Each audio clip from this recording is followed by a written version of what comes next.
antara pasukan Indonesia dan pasukan negara kita, ya. Kalau kita nampak pemain warisan mereka bermain di luar. Mereka bermain dengan pasukan-pasukan kelab yang lebih baik di negara mereka, di mana bermain di kelab maupun Division 2 di negara Eropah. Itu merupakan satu liga yang cukup kompetitif dan mereka bermain dengan pemain-pemain yang berkualiti. Sebaliknya di negara kita hanya mendapati pemain warisan yang bermain di negara kita. Jadi adakah itu membantu? Bagi saya, kita harus fikirkan. Untuk mengambil pemain warisan tidak salah, ya, tetapi kita ingin pemain-pemain warisan ini berkelacana di negara luar, bermain dengan kelab-kelab yang bermutu dalam liga-liga yang cukup kompetitif. Bagai pungguk merindukan bulan. Pepatah itu yang mungkin cocok disematkan bagi fans dua tetangga Asia Tenggara yang berisik, Vietnam dan Malaysia. Pasalnya, fans dua negara yang berambisi untuk menggapai prestasi tertinggi di sepak bola ASEAN itu berkeinginan untuk mengejar timnas Indonesia dengan naturalisasi. Alih-alih meraih hasil, justru fans sepak bola dua negara itu harus gigit jari. Pasalnya, keinginan fans itu tidak mendapat respon dari masing-masing federasi. Tak ayal melihat keberhasilan Indonesia yang semakin banyak membawa pulang pemain berdarah Indonesia ke timnas, fans Vietnam dan Malaysia semakin frustasi. Bahkan saking frustasinya, fans kini berburu pemain-pemain keturunan sendiri. Media Vietnam Soha.vn dalam beberapa laporannya mempertanyakan tentang potensi pemain berdarah Vietnam bertalenta tinggi seperti Indonesia. Saat ini, tidak benar jika tidak ada pemain asing asal Vietnam yang memiliki talenta luar biasa yang bisa kita nantikan. Namun maukah orang-orang bertalenta berkaliber tinggi itu ingin kembali ke timnas Vietnam? Kata media Soha seolah mengungkapkan kekecewaannya. Seperti Indonesia dengan Belanda, Vietnam diperkirakan memiliki banyak pemain darah campuran dengan Prancis. Namun sejauh ini, hanya ada dua pemain berdarah Vietnam yang telah mau untuk memperkuat timnas tim bintang emas itu. Dua pemain yaitu Dang Van Lam dan Philippe Nguyen sama-sama merupakan kiper berdarah Prancis dan Rusia. Selain dua kiper itu, Vietnam masih tak mampu mendatangkan pemain keturunan.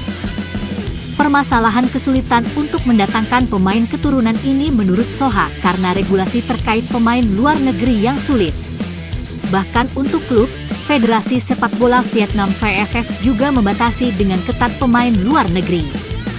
Klub hanya boleh mendaftarkan satu pemain luar negeri yang memiliki darah Vietnam. Bintang emas tengah memasuki masa kegelapan.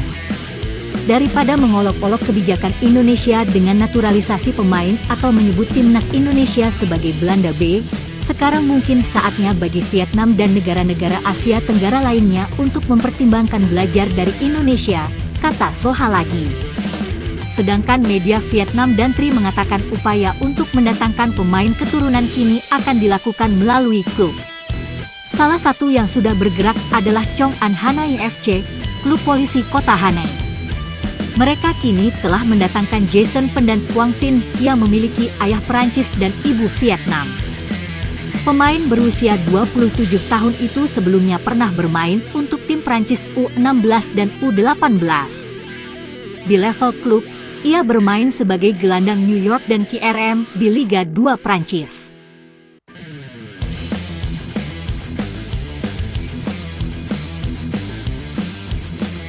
Setali tiga uang dengan Vietnam, kehadiran naturalisasi yang mengangkat prestasi Indonesia juga membuat gusar publik Malaysia. Pasalnya, FAM selaku Federasi Sepak Bola Malaysia dingin dan tidak bergerak sama sekali untuk melakukan pendekatan dengan pemain berdarah campuran. Tak ayal fans timnas Malaysia malah memburu sendiri pemain-pemain yang diduga berdarah Malaysia. Layaknya akun X dan Instagram Future Talents, fans Malaysia sejak September 2023 memburu dan menanyai pemain-pemain yang berpotensi berdarah Malaysia. Mereka mengklaim hingga saat ini tak kurang 19 pemain berdarah Malaysia yang ada di Inggris. Yang cukup ramai diperbincangkan adalah ex-kiper junior Real Madrid Diego Altuve dan pemain Arsenal Emile Smith Rowe. Diego Altuve yang digadang-gadang menjadi pesaing Martin Paes sempat dirumorkan ditarik ke klub Malaysia, JDT. Alih-alih ke Malaysia, Diego Altuve malah berlabuh di tim Divisi 2 Spanyol, Zamora FC. JDT sendiri malah mendatangkan Christian Abad Amat, kiper berusia 18 tahun dari klub Liga 2 Spanyol Grup 3, LCFC. Christian Abad dirumorkan sudah memiliki paspor Malaysia. Namun, jauh dari Martin Paes, kiper tersebut belum terlihat pernah bermain di level senior atau internasional. Sedangkan pemain Arsenal Emile Smith-Rowe jelas hanya ilusi fans Harimau Malaya saja.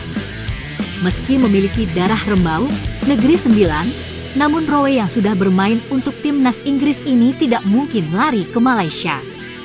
Belum cukup skene bola nih punya mess up sehari-hari nih. Datang pula geng-geng buat lawak bodoh demi engagement, kata pemilik akun X pada Glamia menanggapi postingan Future Talents.